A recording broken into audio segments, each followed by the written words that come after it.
people who came from the levers kind of background, we said, listen, this is blasphemy, right? How can you have a mosquito repellent and a diaper rash cream under one brand? But that was the new age of thinking, new way of thinking. It is not about D2C, it is not about e-commerce, it is not about quick commerce, it is about how do you integrate everything into one common, paradigm. So marketing is happening digitally. All the conversations with consumers are happening digitally, but the touch points are happening all over the different channel choices. So that is one paradigm which I feel, as both marketeers and investors, we need to understand that there is something happening out there which is very dynamic, and for us to stay on top of that is really critical. Yeah. We'll formulate, we'll produce, we'll manufacture in India, Right. and therefore we'll get the price point, right?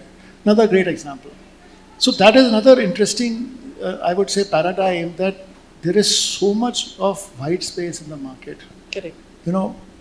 I feel we are just at the start of the cusp. And I can talk about, the India 2, the India 3, the Bharat, the Middle India. I can talk about wellness. I can talk about healthcare.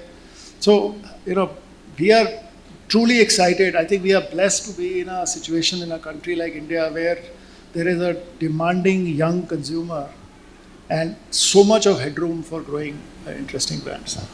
Absolutely. And I totally agree with you that, the opportunity perhaps in one way has just started. But sir, at the same time, we're also seeing that there is a lot of Me Too now happening in the market. For Ayurveda, you can see multiple products almost similar to each other.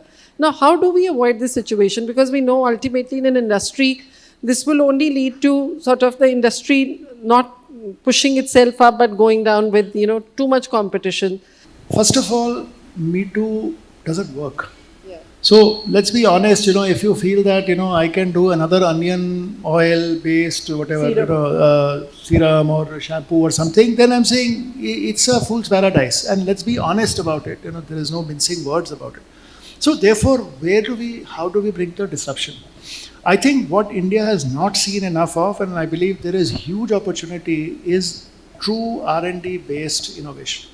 I think we are still dealing in recipes. If you look at food, if you look at beverages, if you look at personal care, beauty, these are still ingredient stories, these are still recipes. Right. So is there an opportunity to actually create innovative products which are truly based on, like for example, we were talking to some experts internationally, and this whole concept of functional foods is started coming in. How do you create ingredients which can truly deliver some results? The first fundamental thing is that there is an opportunity to innovate on product.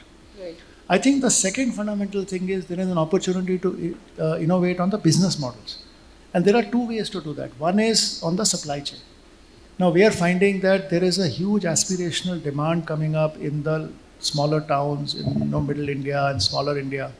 But you cannot take a Mama Earth and just plant it there. It will not work. You have to almost start from a zero base of saying, who's this consumer? What are they looking for? What is the pack size?